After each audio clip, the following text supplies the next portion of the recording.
Okay, this is January, February 9th, 1999, and we're here at Lane Place and doing an interview with Jim Smith, who is a resident of Montgomery County, and we're going to try to review his record of service, or the story of his service in World War II. When we think about World War II, I think we're getting a new start here these days because of what Tom Brokaw did just recently when The Greatest Generation, yes, telling all those stories about the returning veterans of World War II.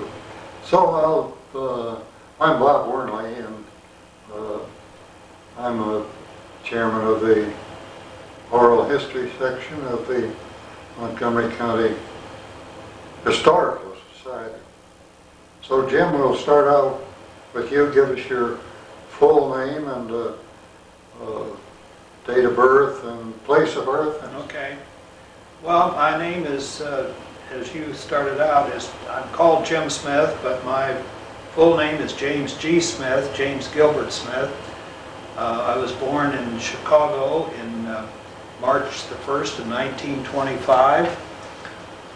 My parents lived in the Hammond, South Chicago area for approximately 4 years, and then my dad came down to Crawfordsville in 1929 to operate a company called Apex Stamping Company, and it was located on Elmore Street, and he operated that plant until it went bankrupt in the crash of 1929, and then he found himself out of work with... when they were making stampings, in those days, what were stampings? I think that Apex Stamping was making pots and pans and toys of some sort. I remember that they used to buy tin plate in so-called one-package wooden crates, and then they would use those wooden crates to cut up or make the toys for sale. But that's all I can recall about that company's operation. It was a business that used a lot of the same technologies that he used later on after he got over the Depression. And but anyway, he had always told me, he said that he had developed a fondness for 3 meals a day, and was, people would ask him what he did after he was unemployed there because of the bankruptcy of that company. And he and my mother, since they'd had some background in bottle caps and metal lithography and things of that nature as a result of his work. Lithography, that's the printing of very similar to what Donnelly's does on paper. The only difference is that he was printing toys or articles of that sort onto a sheet of metal called tin plate. But anyway, he became involved in, or had the idea, since he thought in the early 30s that Prohibition would end one day, that he would try to become involved in making bottle caps. And my mother, the story that he always told me was that they sold some furniture and generated about $168, of which he then turned around and invested in various pieces of metal and machine tools, and it used bottle cap making machinery, and started a company called Hoosier Crown Corporation. And was that right here? That was here in Crawfordsville, and it was located, at the time, it was located, his first effort was located on Pine Street, and then he moved to the north side of Crawfordsville, overlooking the power plant in a building that before that time was had made hog feeders. It was called the Oaks Manufacturing Company, and that's where the business remained until I sold it in 1986. Now, we won't get into that. That's a story in and of all by itself, I think. Forgive us. Don't leave us. If you've got some story there. Well, I would say in brief, my dad started the business in 1932, and when Prohibition was repealed, he received an order from the Cook's Brewing Company for a quantity of crowns, and that's when the company really started to operate as a viable entity, and it grew basically because of its service to local brewers in the central Indiana, Evansville, Terre Haute, Lafayette. Every town in those days had a small brewery, and he was able to maintain the business, grow the business, and your dad's name was what? His name was Robert Patrick Smith. Yeah. And who was your mother from? my mother was Elsie Vera Smith, and she was from Wells County, Indiana. And my father was... Where's Wells County? It's near Wabash. Okay. My father was born in Halifax, Nova Scotia, and lived there until he was about... was he a Canadian citizen? Yes, he was a Canadian citizen, and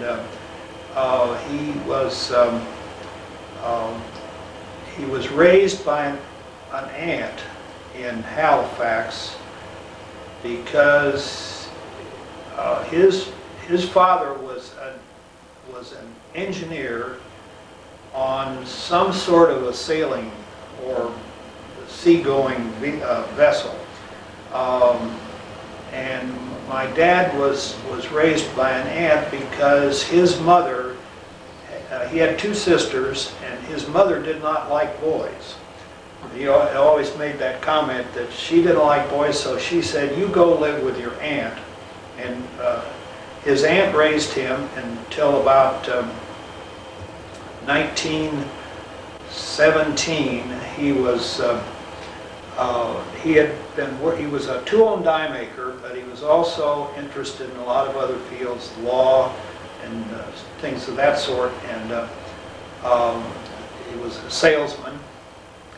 And in 1917, he had been married to a Canadian girl, and they had a child that was 6 months old, and their home was located it was the closest home to a location in Bedford Basin in Halifax, Nova Scotia in 1917, when a ship blew up with was called the Mount Blanc, and it had 10,000 tons of TNT on it. Oh, I think I've heard that story. Yeah, and that explosion killed his wife, Carrie Stockall, and his son, and almost killed him, except that he was operating a lathe on the other side of Bedford Basin, and when the roof collapsed... Wasn't that story on TV? Yes, I think so. About that what happened? Yeah, yeah. And he was in that? Yes, he was. And he was operating a lathe, and when the roof collapsed on the building, he was able to get underneath the bed of the lathe and survive. But his entire family was pretty well either killed or injured, and so after that event, he went to Western Canada for a while and sold J.I. Case tractors, and then came back to Chicago in 1923 probably 1924, and where he met my mother, who was a secretary for Pullman Standard in Hammond, and then I was born in 1925. But your mother was your dad was a Canadian citizen. Right, and she was born in the United States, but her grandparents came from Germany, and her name was Elsie Vera Krebs, K-R-E-P-S, and so anyway, after they lived in Hammond for a while, and then, as I said, moved to Crawfordsville, started Hoosier Crown. When Prohibition was repealed, the company started to grow, and it was still a small company. I mean, fewer than 100 people, but there were 3 people in that company: my dad and a fellow by the name of Fred James and Bob Jones, that were all very Bob Jones? Bob Jones. Now, I don't know what family Bob Jones was with, but... Fred James, who was he? Well, he was another fellow that had lived in Crawfordsville. My dad... Any trace of those people around here? Not that I know of. No, they both passed away actually in the late 40s or early 50s. And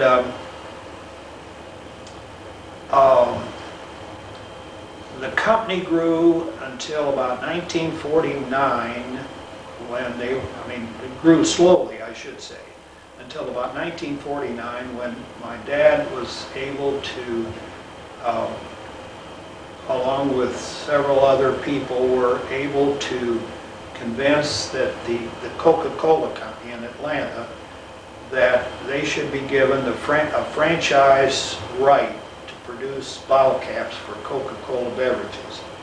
And that was about the time that I came back from the service in college and became interested in the business. And then where was their plant? It was on north. Well, the official address was 100 Harrison Street, Crawfordsville. So that was right up there over the bluff. That's correct, and it was just southwest, directly southwest of the Crawfordsville Electric Light and Power Company. And it was, back in those days, of course, the bridge across Sugar Creek did not exist. Well, there was a highway there, but it was not it was 231 basically that went to Lafayette. Yeah. It was, and so it was considered to be in the north end of town, and, yeah. and was not as active and as heavily traveled as it is today, yeah, with the access to the interstate. You mentioned Elmore Street. Well, that comes later in the story. Okay. My dad Okay. passed away in 1955, and Okay. He had suffered a series of heart attacks, and was actually, for the last 2 years of his life, 53 or so, he was pretty well unable to do much because of his heart condition. And as I said, I had come to the business in June of 1951.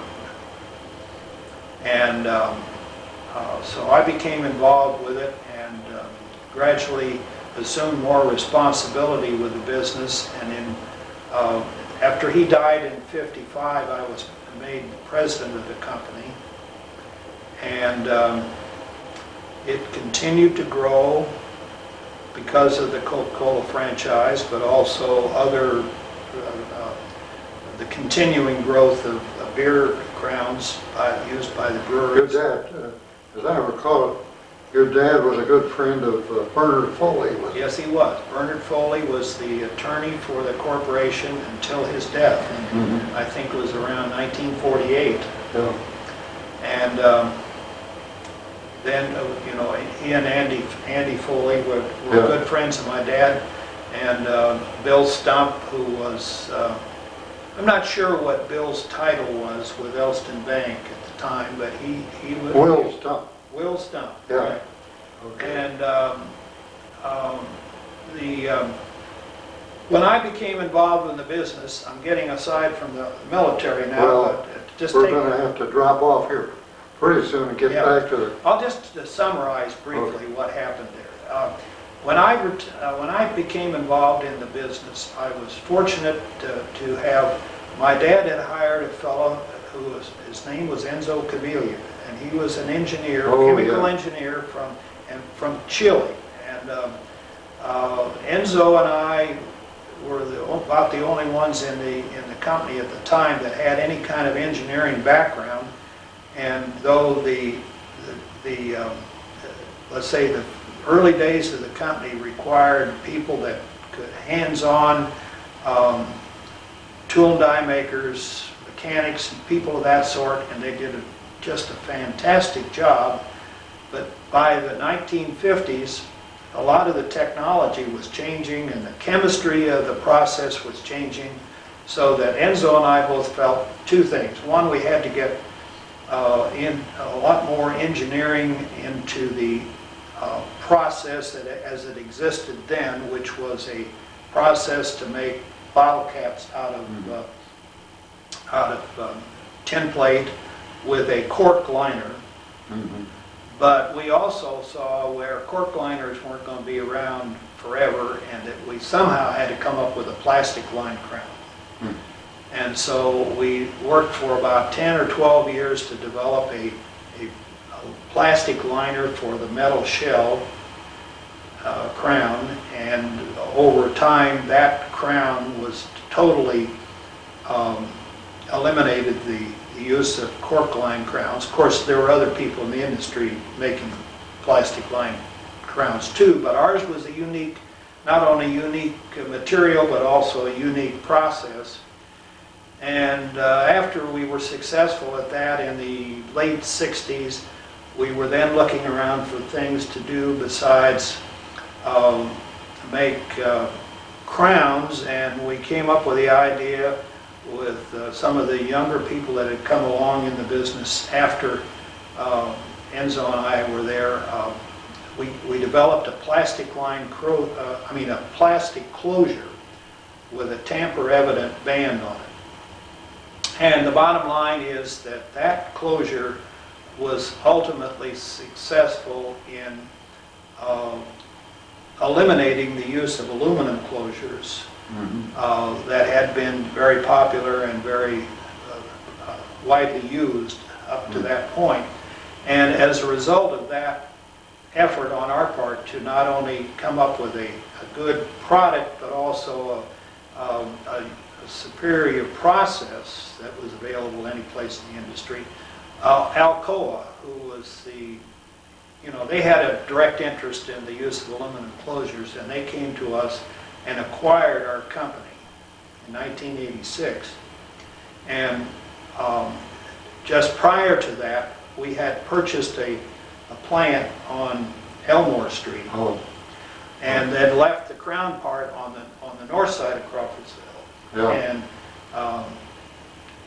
and developed the plastic on Elmore Street, and the crown business remained on. Whatever happened to Enzo Caviglia? He has passed away, but he went after the we were successful developing the crown with a plastic liner. We felt that we had all this capacity to produce cork-lined crowns, and because of a series of events, we were required to duplicate that capacity to produce a plastic-lined crown. So everyone in the industry felt, what are you going to do with all this cork-lined crown, which will be totally obsolete one of these days? So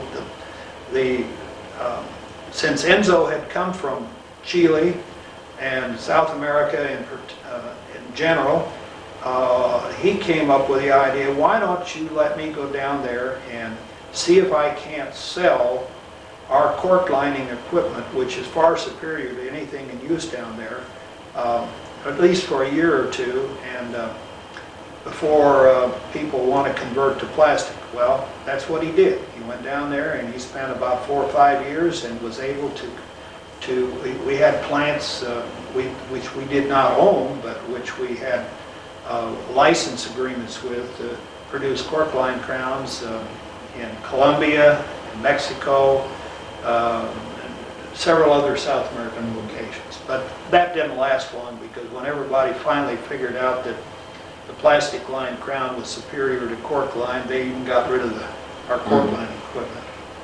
Well, boy, we've got... It goes a far afield. We've got in the field.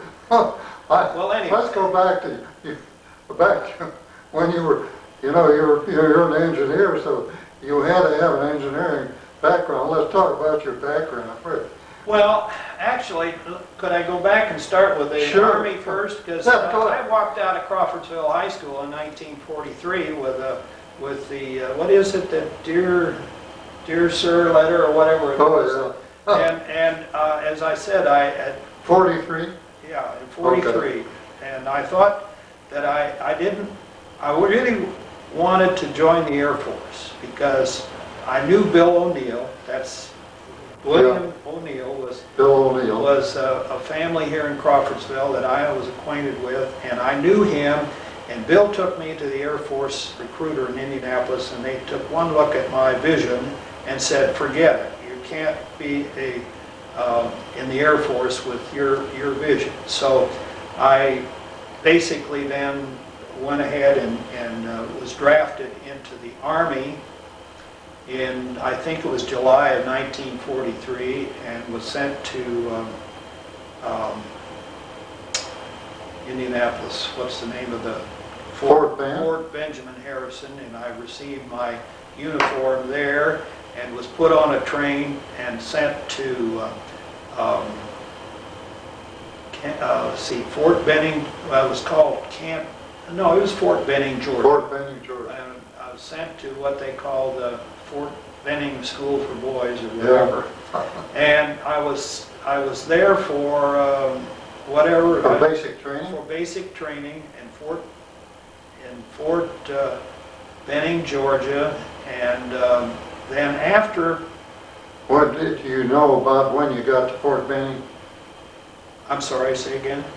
About when did you get to Fort Benning? Oh, well, in July of 43. 43, okay. When it was just, I remember it was so hot. When we arrived at the train station at Fort Benning, Georgia, that I thought nobody can endure this. But You went by train, I suppose, yeah, from down we there. went by train. Union Station. Yeah, and carrying our, the duffel bags and the whole Yeah. 9 yards. And we went to Fort Benning, spent, I think it was 13 weeks, if I'm not mistaken.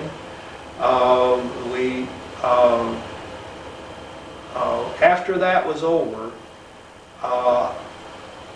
well, it was fun. I'll inject this at this point. When I went to Fort Benjamin Harrison, I met a fellow by the name of Elton Ross, Who still lives who in there? lives in Crawfordsville. At the time, he lived in Columbus, Indiana. I also met another fellow by the name of Phil Snowberger from Phil Snowberger. Now, he's not from Crawfordsville. He lived, at the time, he lived in Syracuse, Indiana. And there was another fellow by the name of Kenny Ball. And Kenny was from Hammond. And the four of us went through basic training, and when we came out, we were assigned to what they called in those days the Army Specialized Training Program. And the idea at that time was to send people to college for training in various engineering pursuits. That didn't last long because I think basically the They needed program, infantrymen. yeah, they needed replacements basically. So, but after that program was abandoned, which I think occurred in April or May of, maybe June of 1944, about the time of D-Day. maybe a little bit before that. Maybe it didn't last that long. But anyway, I was sent to the 14th Armored Division in Camp Campbell, Kentucky, and I was assigned to a service company. In other words, our function was to provide close supply to a tank battalion. Mm-hmm. Right up to providing fuel and ammunition to the mm-hmm. tanks in combat. And I think we left Camp Campbell in September of 1944 and went to, we took the Santa Rosa, which was a converted Caribbean cruise ship, and that was double loaded, and we went, it took us 14 days, but we got, because we were on a zigzag pattern the whole mm-hmm. way, and we went... What kind of accommodations did you have? Just, a hammock. Sleep in a hammock? You had possession of your hammock for 12 hours, and then you had to disappear for 12 hours so somebody else could take it over. Yeah. And I only have a couple of recollections from that trip. It was, as I said, for 14 days. Down the hole there and take saltwater showers?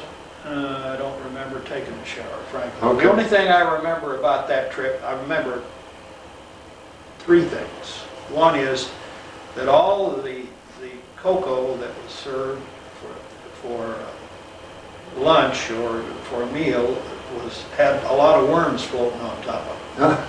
And secondly, since it took so long, we ran out of food, and about the only thing we had left when we got there was canned peas and Hershey bars, and it took me years to be able to look either one of those in the eye.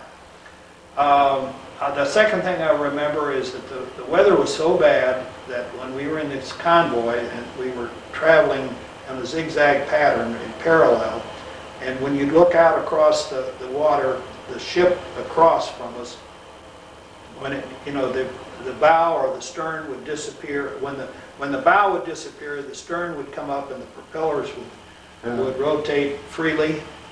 And but anyway. What port did you go out of? Well, we went out of, I think, Fort Dix, New Jersey. We took a train to Fort Dix, New Jersey. Sat up all night on a train? Oh, yeah. Just in that. And turn the lights out? Slept on the floor, between the seats. Yeah. And the thing I remember about that is that you had everything, all your gear in a duffel bag, and we had to carry that for. Yeah. So it seemed like an eternity, and it was hot. And then when we were put on the ship, and 2 weeks later we arrived at Marseille, and we were. So you would have gone down around down around Spain. Right. And remember going through the Straits of Gibraltar? Yeah. I remember that. I remember that zigzag pattern in particular, and towing those balloons, aircraft defense balloons. Yeah. Did how many were in your convoy? I don't recall. There were quite a few. Did you have any escort? Yes, there were destroyer escorts, and we didn't have any particular. I mean, it was an uneventful trip in terms of, or at least that we were aware of. Yeah. When we arrived at Marseille, we spent about a week trying to get all of our equipment and get it. Get all of our assigned vehicles and put them together. I remember the truck that I was assigned didn't have a windshield on it, and we had to go back at night and do what we called moonlight requisitions to make sure we had a complete vehicle. And then we started out and we went north to, I believe, Lyon, and then up halfway. We never did go all the way to Paris. You hadn't seen any enemy yet? No, not at that point. But then we, after we went north for a week or so. How'd you get north? By truck? Yes, the convoys on the highways. Uh-huh. Not on the highways, you take off cross country a lot. A convoy with, how could you mean the tanks that go across? Yeah, oh yeah, we'd create our own. But you were service, you weren't Right. in a tank. No, I wasn't, but I was with, we were with the tanks some, and then sometimes we would only join the tanks. It depends on what we were doing. We would, sometime we would go as a unit. Uh-huh. At that time, when we were going north, I think we pretty much went as a unit. Uh-huh. With the tanks and the trucks and all the supply or all the support vehicles went together. But then as we got further north. Now your support vehicles, would they be, they'd be heavy duty trucks of some? Yeah, there were, this service company had all kinds of vehicles. They had tank recovery units, they had, the 14th Armored had 3 tank battalions. It had an it had 2 or 3 armored infantry battalions. In other words, with infantry that were carried in half-tracks. It had those field artillery units that were mounted on half-tracks. It was a totally mechanized unit. You had a cavalry, I should say. Reconnaissance were mostly jeeps, that type of thing, and we would pretty much went together until we got north and then headed toward Alsace. Then they split up. Now, before you get, when you landed there at Marseille or wherever it was, did you come in any contact with the French people? Yes, the underground.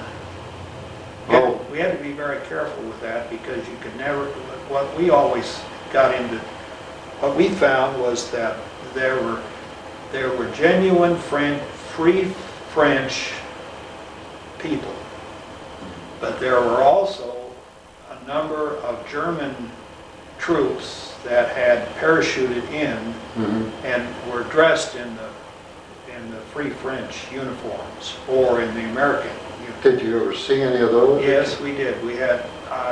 I remember one circumstance where we met some of them on the road, and we didn't stop, but we had just barely passed them when an MP unit came out from behind a building and captured this whole lot and took them into captivity. So we were always told never pick anybody up on the highway or when you're driving down the road. And but did you, when you first landed on, I suppose when you went ashore there were probably quite a few people there to greet you, or? No, well, not really, because well, there were, but I mean, the port of Marseille was pretty badly bombed when we got there. In fact, we had to, when we disembarked from the Santa Rosa, we had to walk across the kind of a improvised wooden bridge that was supported over the sunken hulls of ships. And then when we got ashore, we marched. I don't know how far, but I remember we had to march out of the downtown area to an open field where we set up our tents, and everybody got busy to try to put together their equipment, which was down on the docks, in which we were immediately assigned to go down there and pick this equipment up and get it back to our unit and get it ready to go. And I think everybody else was in the same boat, because they were in a big hurry to get north and join the battle. Okay.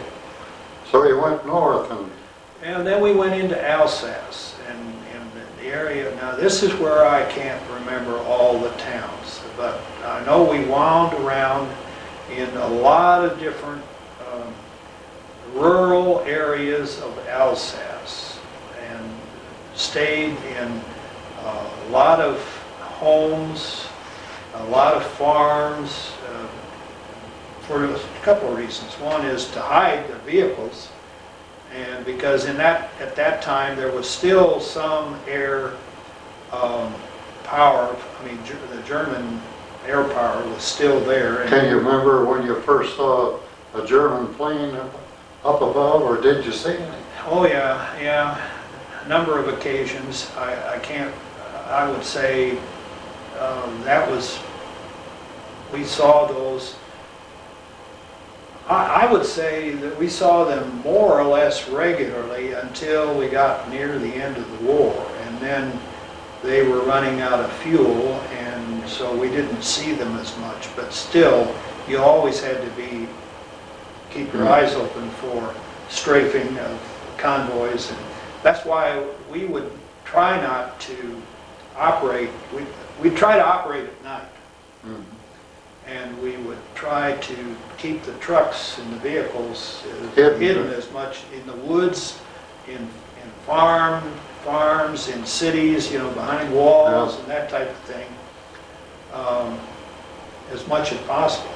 At night, would you set up tents, or would you try to find homes or that sort of thing?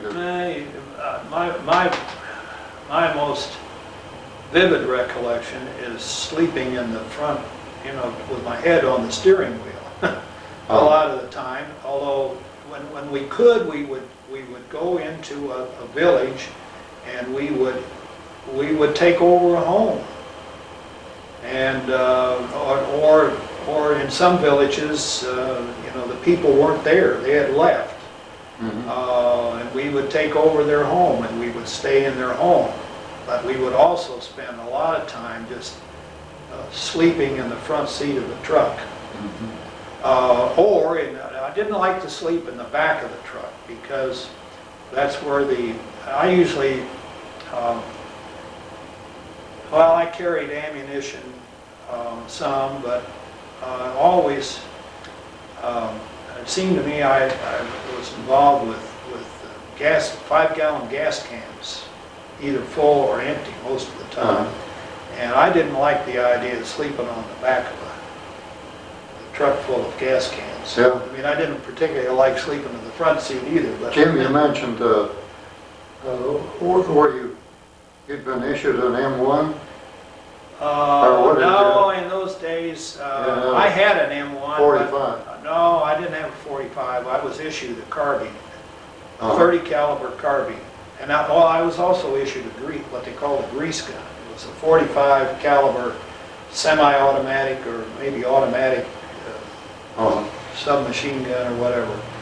But I also had a M1, but it was not issued to me. It was, you found that kind of stuff laying around. And I had more trouble holding on to stuff because I would, if I had it in the back of the truck, I can remember on a couple of occasions being in such a hurry to get out of there that I threw everything out, and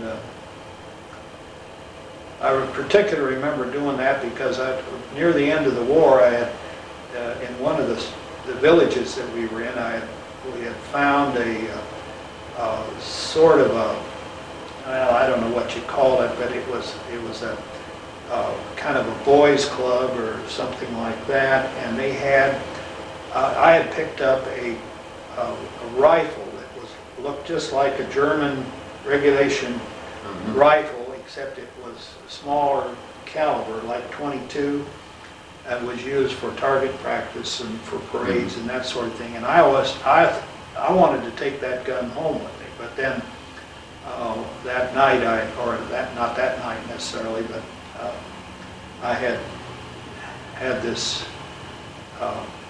run to make, and I threw that gun out because it was in my way, and I wanted to get out of there. Well, when did the shooting start? Tell us what. Well, I don't remember too many of the battles. I do remember they were off and on, starting, I suspect, in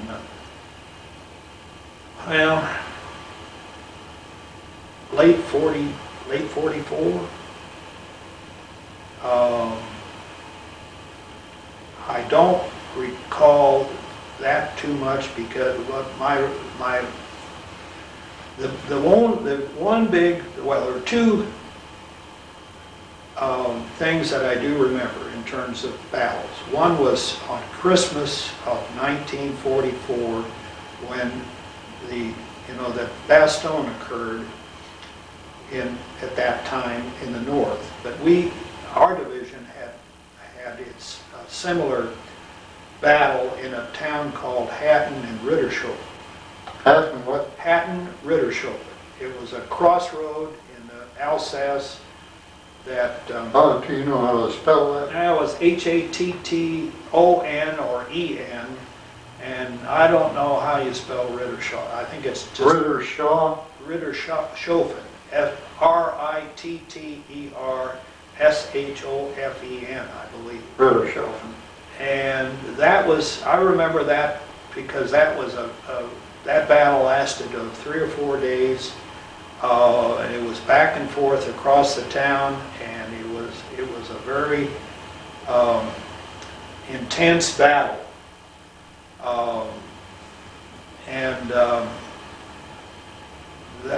What I remember about that was the supply at night, and also bringing back the casualties in my truck of troops that had been killed, and bringing them back to the graves registration people back behind the line. American. Yes, and I suppose I don't know whether we picked up any Germans or not. I don't recall that, but I do remember the bodies of people that had been killed in their tanks or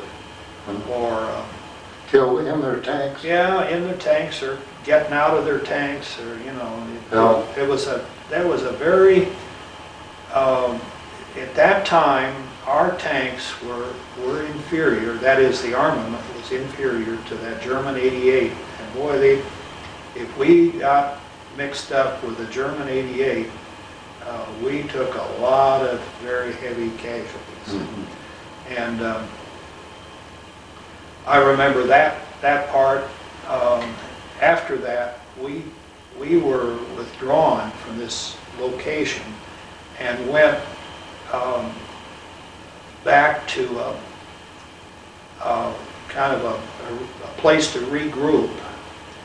And I remember an incident there that wasn't a very happy scene at the time. But not because of the battle, but in pulling back from this location, we had not had anything to eat for several days. I mean, we had C rations and K rations, but no hot food. And so the mess truck was on the road, and it turned over in the ditch. And just prior to the time that the truck had turned over, the mess sergeant had been preparing a hot meal for the fellows when they arrived at this bivouac area. And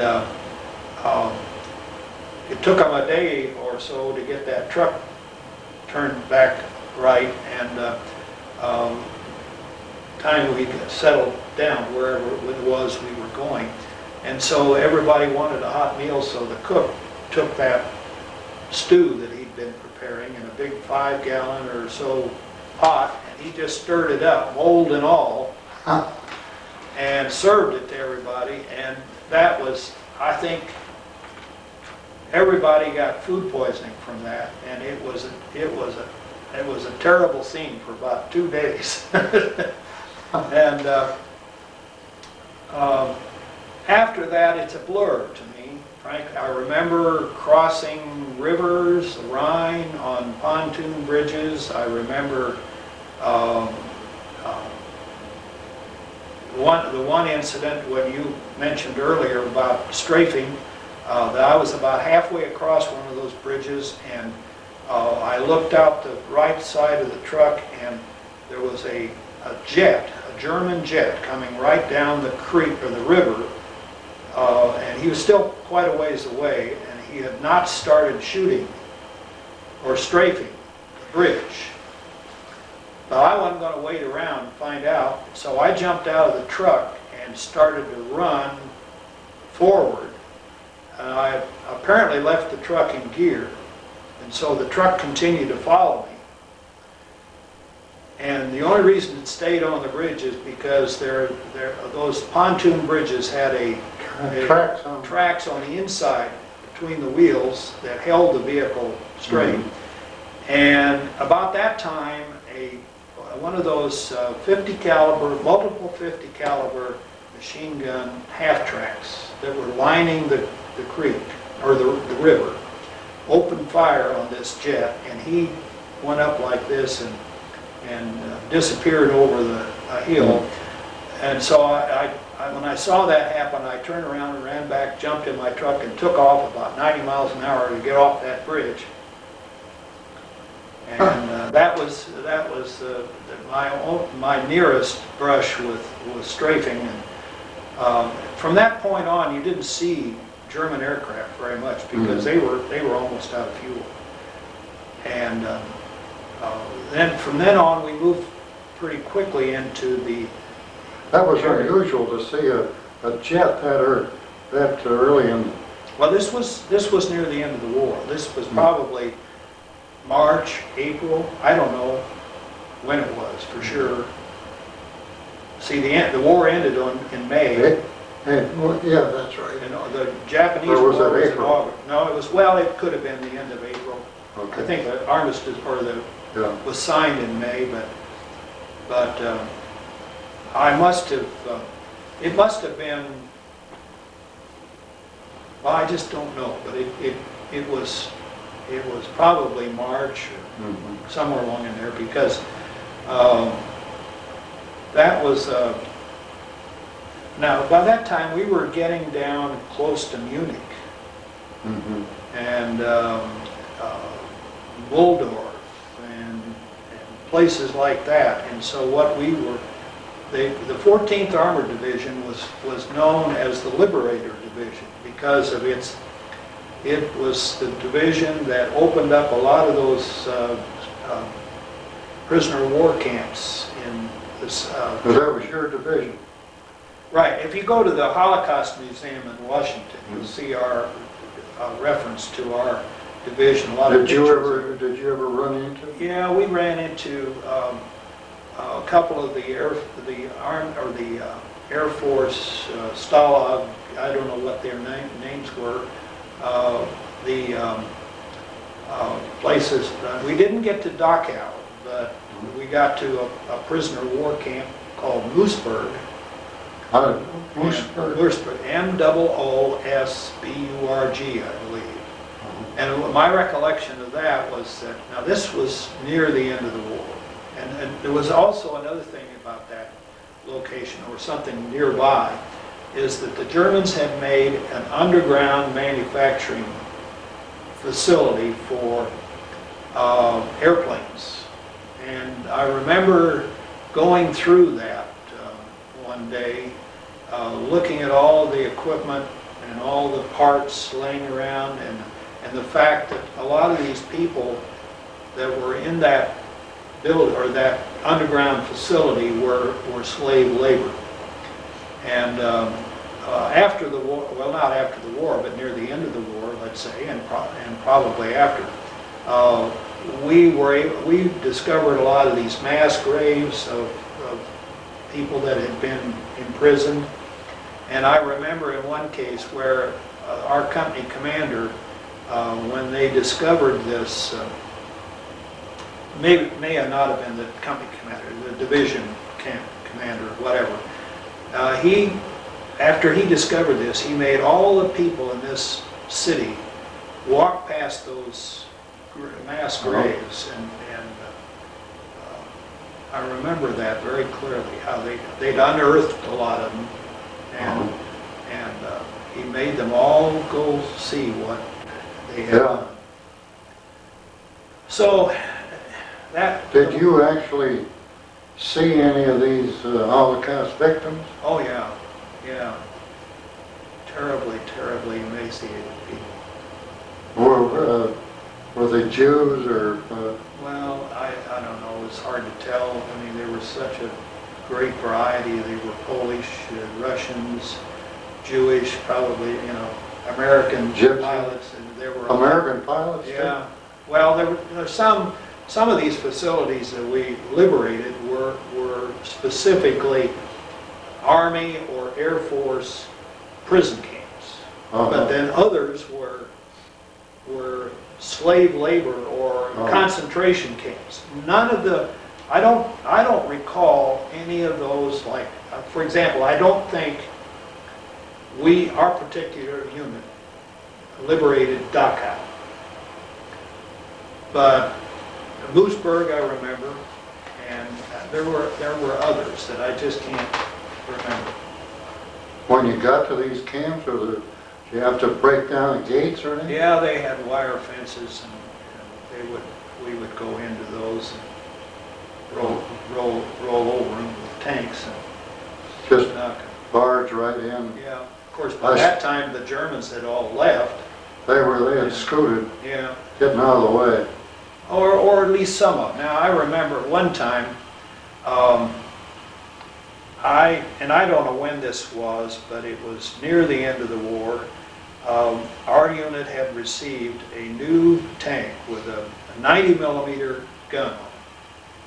Remember I said 88s with the Germans, and we finally came out with, I don't remember the name of the tank, but it was all the tanks that we'd had were I believe were Sherman tanks with a 75 millimeter cannon on them.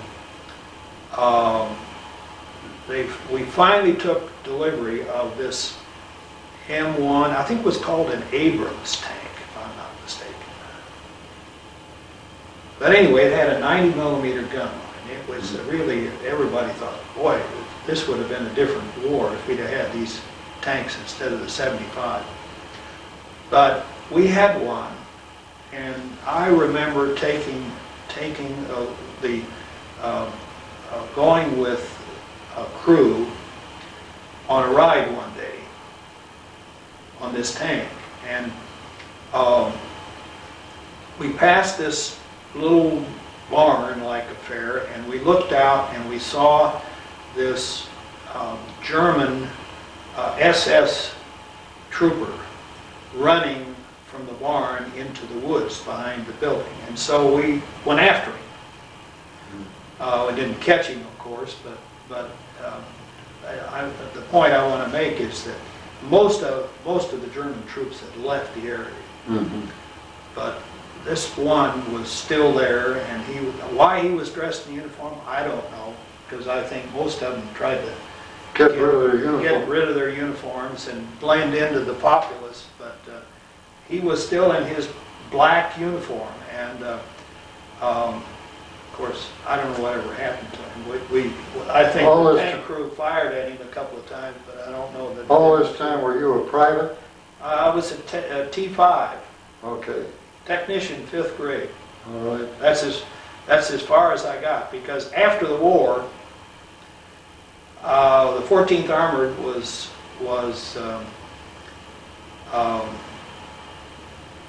dismantled, or whatever you call it, and I was sent to the 45th Infantry Division, which was a Texas National Guard infantry unit that had been around for a long time. And we were reassigned to the 45th with the intention of sending us for the invasion of Japan.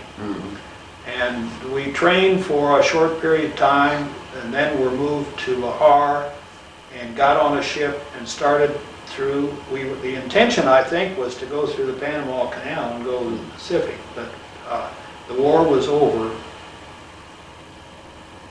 in Japan about the time we weren't in the United States, but we were out at sea, and we were off the coast of Florida, someplace in the ocean. We were on our way to the Panama. You have any recollection of when the VE Day happened? Well, I think VE Day was in the first part of March, or May, I'm sorry, May 5th, something like that. Yeah, well, it was in the spring. Yeah, and now I think the war ended a day or two before that, but, you know, the official ending date was, I believe, early May, and then the Japanese surrendered in August, was it? Of 45. About a year later, wasn't it? Yeah. No, I don't think it was a year. Wasn't it? I think they dropped the atomic bomb in early August, and it didn't take long after that. Okay. So after that, well, of course, we were diverted from going to the Pacific and sent to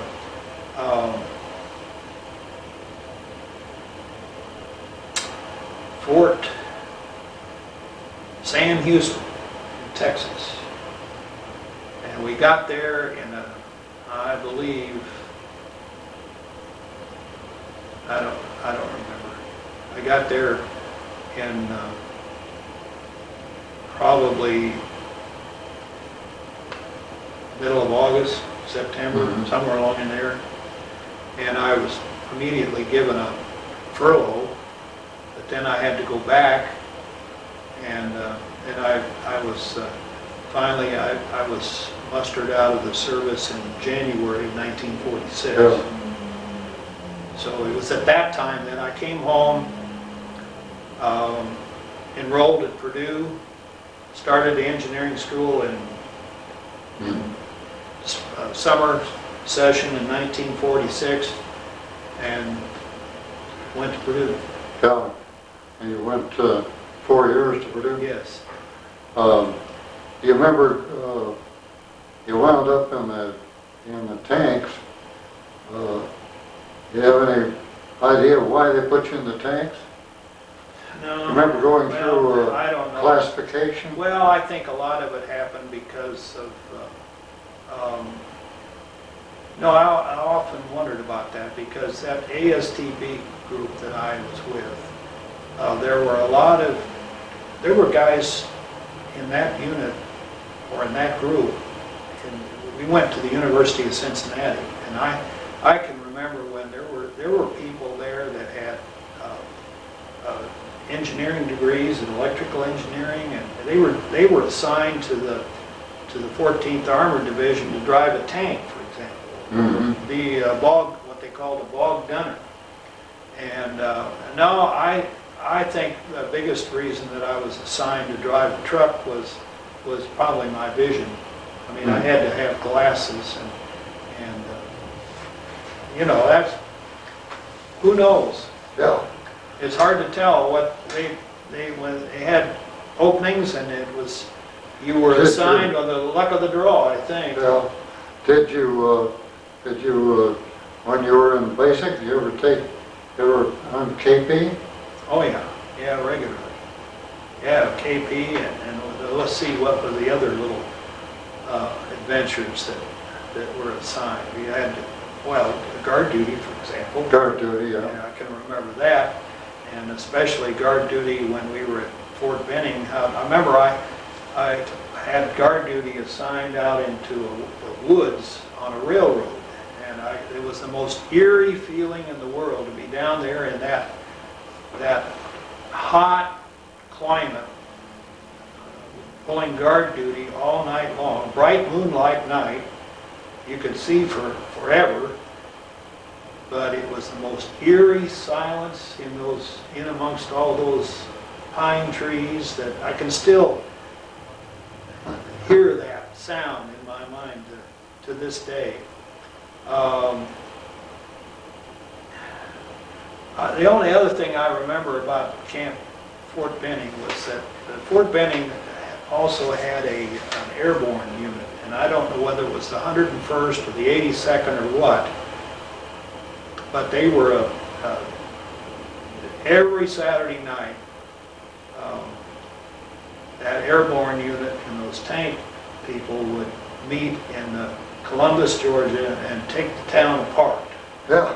The same thing is true when they went to Phoenix. well, and to Clarksville, Tennessee, when we were assigned to Camp Campbell. They would, Saturday night was a wild and woolly time, and I can remember going in town.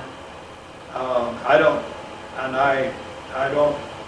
remember a lot of the adventures, but there must have been some wild and woolly ones. Yeah. I was in Fort Benning too, so I know what it was like. Yeah. You remember the workouts that they'd have there, where you'd take you out and make you run? Yeah. I remember the one incident of doing the morning exercises, calisthenics, and all that stuff. Putting your hands above your head. Yeah, and I remember the term hubba hubba. Hubba hubba. That was a saying that I don't remember how it was derived or anything about it, but I do remember saying that after a conclusion of a series of exercises. And I remember that the sergeant said his name was Burlingame. He was the brother of a submarine commander that went into Tokyo Harbor during the war, and had a lot of notoriety because of that, and I can't remember the details of it. But anyway, Burlingame made me come out of that group of people that were doing these exercises, and he said, "See that track over there?" He said, "I want you to do that, run around that track about 3 times." And that was the last time I said hubba hubba.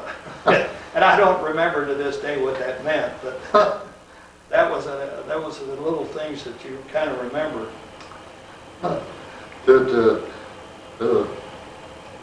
Well, Jim, we've gotten you there. You married somewhere along the line. Who'd you marry? Yeah. Well, I married Susan Flora Sharples in 1949. And how'd you meet her? Well, I met her when I came back from the service. I met her actually when I first came back from the service. Actually, I met her, I had called to have a date with her sister, Sally. And they both lived here in town with their mother at the time they lived on East Main Street. And I had had a date or two with Sally, and then one time I called up, and my wife never lets me forget this. I called up and asked if Sally was there, and she said no, but I'll go out with you.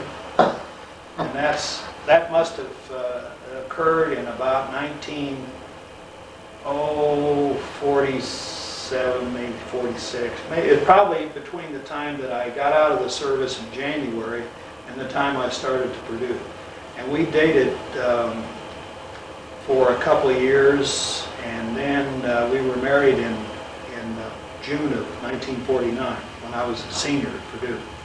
And we've lived here. After I completed my degree at Purdue, I went down to IU to the business school, and I took about a year and a half of that, and felt by that time we had one child and a second one on the way, and I was kind of keeping an eye on how my dad's health was deteriorating. So bottom line was that I decided not to complete that program at IU and came home and went to work in June of... Did you get an engineering degree at Purdue? Yes, I got a mechanical... 4 years? Yes, mechanical engineering, and I had a year and a half or so toward a master's degree in business at IU.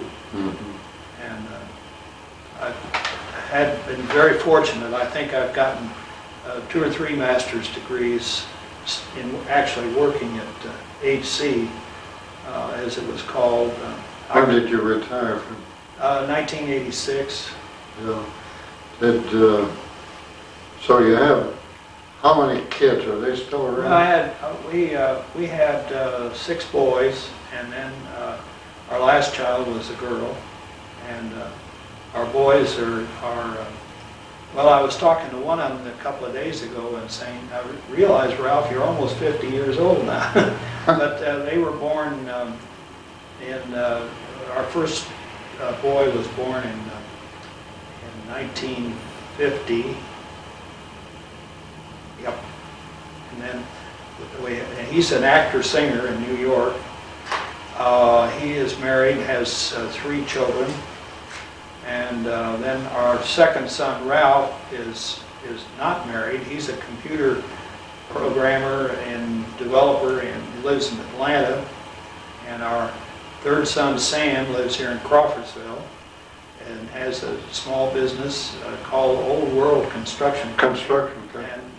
And also involved with awnings and some rental property. Let's see, the next son is David, and he's a salesman for a company in Indianapolis, and he sells material handling and conveyors, that type of equipment. Then our next son is Stanley, and he is a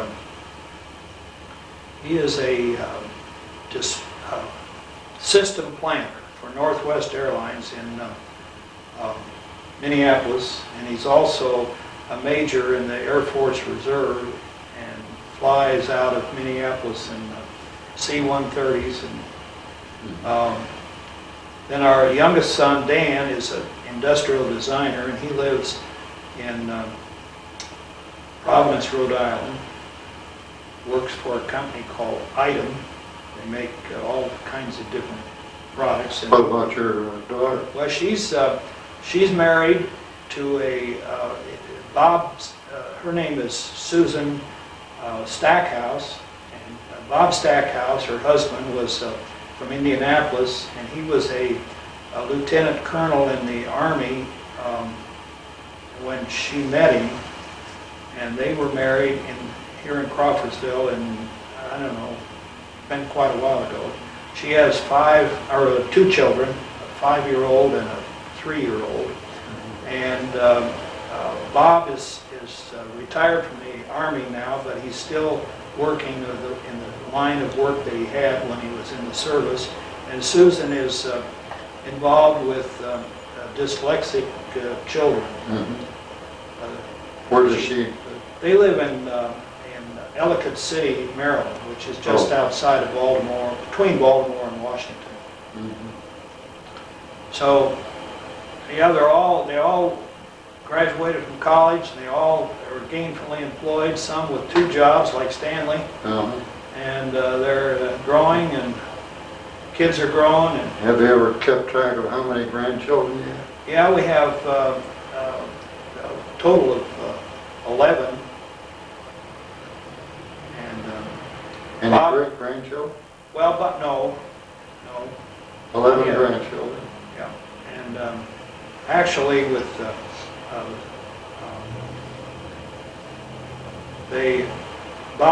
Bob's 3 kids are the oldest.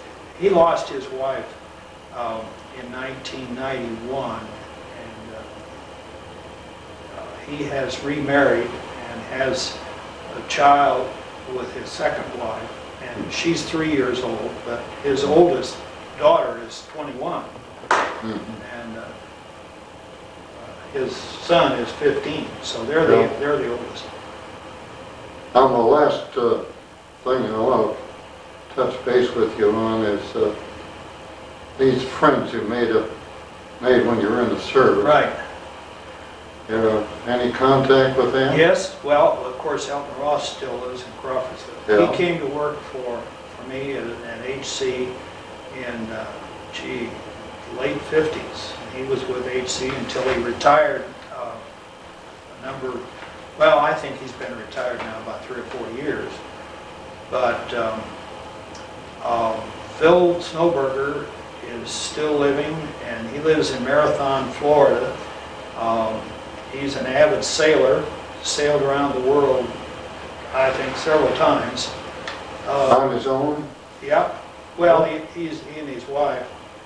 They have a boat? Yeah, they've got we've been down to see him a couple of times, and I don't know what he's got now, but they were 40 or 50 foot boats, sailboats, and I mean, he's got a big, he's serious about sailing. For a long time, I would receive a card from him every 6 months or so from a different port, like, the Greek islands one time, and Oh, you're talking about a sailboat, you mean real sails? Oh yeah, not a powerboat. And Kenny Baugh was here in Crawfordsville not too long ago, and we visited. He lives in Pensacola, Florida, I believe. And he's retired now. What about your commanding officers? Did the people that you were your officers, the generals or anybody, did you ever see them or know them or have any contact close? Not the generals, no, but the company commander? The 14th Armored Division commander in the war I believe, was General Patch, and we were assigned to General Patch? Patch, yes. Was it Sandy Patch? Does that sound right? Yeah, I think that's right. And of course we were involved with Patton for a while, but not directly, indirectly. I remember two people. My company commander, his name was Captain Eric Orsini, and he is just recently, and I can't believe this, but I've been told that he's just recently retired from a position in the Pentagon. Now it seems to me that, I know he was only 20 or so, 20, 25 maybe. He wasn't a whole lot older than I was during the war, but it seems that I think it was told that he was one of the oldest commissioned officer in the Army, a few years ago. Yeah. But he is retired now. The first sergeant that we had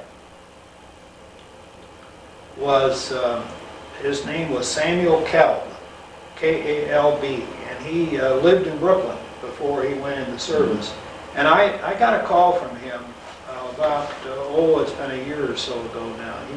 He said, I've been checking up on all the people that were in my unit. And we talked at length about one thing and another, and who was still living, and so forth. And I have never gone back to any of the reunions that the division has, but and I asked him if he knew about any of the individuals that I had remembered, because the one or two people that I knew real well have both passed away several years ago. So, but I was curious about some of the others, and he'd lost track of them too. So. Oh, that's been very. Well, we take a break here and see if we think of anything we haven't covered. Jim, you were talking about this Japanese. We've all heard about that Japanese outfit that was over there in Europe. What was your experience with them? Well, the unit was either assigned to our division as a supplemental unit, not all the time, but from time to time, because we were, they were coming up from Italy, and we were in that Alsace and then southern part of Germany, and so we were with them on a number of occasions. And now these were obviously Japanese Americans. Right, that's correct. And they had been there for a long time. They were very experienced. They were very, my recollection was that you knew they had been around, had been experienced. They were pretty relaxed about their formal dress. In other words, they had their vehicles had deer antlers, for example, fastened onto the front. They had sandbags on their half tracks to try to absorb the energy of bazookas that might have been shot into the sides of them. They were just a very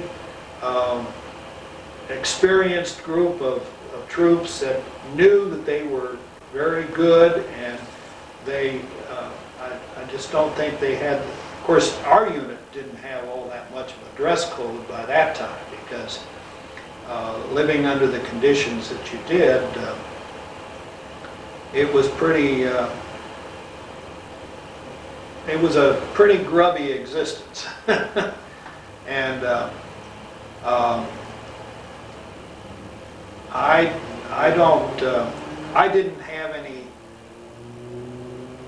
didn't have an experience of actually providing supplies to them, like ammunition or fuel or anything of that sort, but I do remember their going along with our unit or passing through, passing them on the roads, and so they were unusual. Well, you said that you felt better when they were around. Yeah, they had a lot. They were very good, and I think our units were always felt confident, that a lot more confident with them around. Jim, I also asked you about whether or not you've been in a foxhole, whether you've ever been in a foxhole or dug a foxhole. Yeah, well, most of the time we did not have to do that unless we felt that we were. My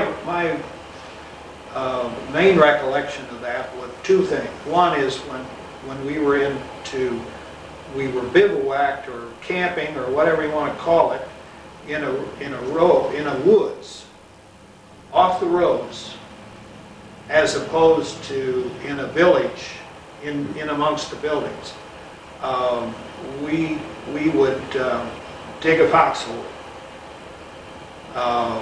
because of spades in your right, in your shovels and those folding things.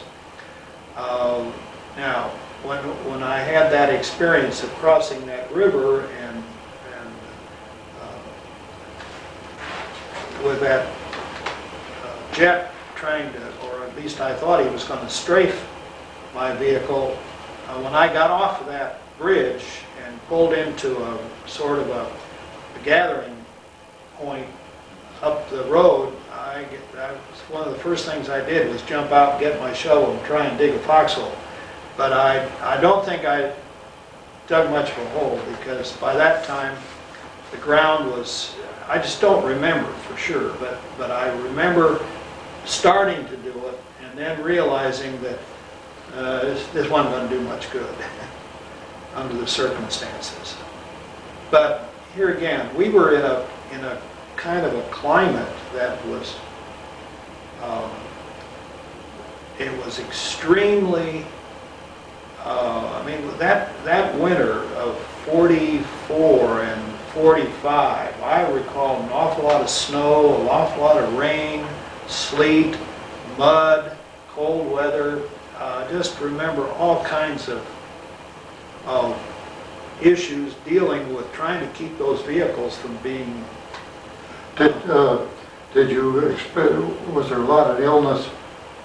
I don't recall a lot of illness so much. With, there was some. Sleeping and getting.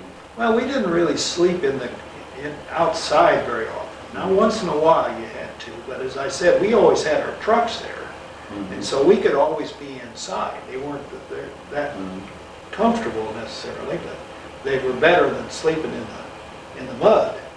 What What about your eating? Did you have hot meals most of the time? No, we had them occasionally, but usually you were eating sea rations, and I always got a big kick out of the recall that, see, when we were delivering with food and ammunition and fuel, we would deliver those C rations and K rations in cartons. But it just seemed like all the good items were never in the cartons that we kept for ourselves. I don't know whether, well, you know, good is a relative term here,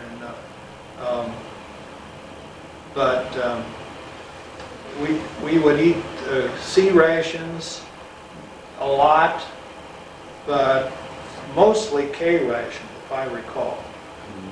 K rations were the ones that were packed in a wax-covered carton, and they were usually cheese and crackers, and they had a cigarette or two in them. And I never learned to smoke until after I got out of the service, and all that time I had all those free cigarettes and never took advantage of them. You smoke today? No, I quit probably 30 years ago. Yeah. Remember shaving? Yeah. How would you shave? Well, we had a metal helmet, of course, a steel helmet, which was a sink. Yeah. And you pour a little bit of water. We always had water, and we'd take the water out of the 5-gallon container and put it in a helmet and heat it with a little stove or a fire, and then you try and shave, but not regularly, not every day. You'd only do that when you'd stop someplace and have a day or two to kind of regroup. But I think it was a great experience. I'd hate to go back and do it over again, but after I got out of it safely, I thought it was an experience that I'd never, I really, a lot of the experiences I had were outweighed by the being with the people and the experience of going through that kind of a situation outweighed the terror and the danger and the risk that you took. And of course, being only 18, 19 years old, I didn't look upon those things in the same way probably back then. Yeah, that experience on the bridge was probably the closest you got hit then. Yeah, probably. Any of the fellows? A lot of mortar fire from time to time, but I was never. Any of your buddies hit? Well, yeah, of those, I mentioned the names of the four people. Actually, there was a fifth, but he didn't join us right away. But he was with us at the University of Cincinnati, and his name was Merrill Ridgway. And Ridge had an engineering degree before he went to service, and he was assigned to an ordnance battalion. So, apropos your comment about being hit, Elton Ross probably was the most seriously injured of the five of us. He was given, I believe, the Bronze Star, or maybe the Silver Star, I'm not sure, because he went back into a tank that had been hit and pulled one of his crew from that burning tank. He spent a fair amount of time in the hospital as a result of that. Phil Snowberger was never injured from enemy fire, but he was injured by being thrown through the windshield of a Jeep one night when he hit a tree or hit a tank, or I can't remember now what, but Kenny Baugh was in a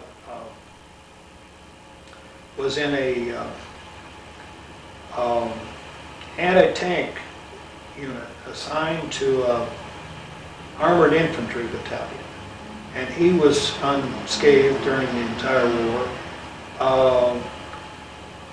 Merrill Ridgway was also injured, but not directly. He was in a building one night, asleep, that was hit by a V-2 bomb on its way to England. And so I know that he had some permanent injury to his arm, but probably the most likely. That was when, before you were deployed, and No, that happened probably. Well, that happened before Christmas of 1944. That happened after I think we were in Alsace, but it was when, well, it was during the height of when they were firing off those V-2s, and I don't know the time frame of that, but we always thought he would be the last one to be hurt because he wasn't anywhere near the front lines in this ordnance battalion, but he was, there he was one night when this thing came crashing down. Was he seriously? He was hurt. His arm was hurt. Now, not as seriously hurt as Elton Ross, for example. Yeah. But and we kept in touch. And he's in someplace in Arizona, Scottsdale. I talked to him.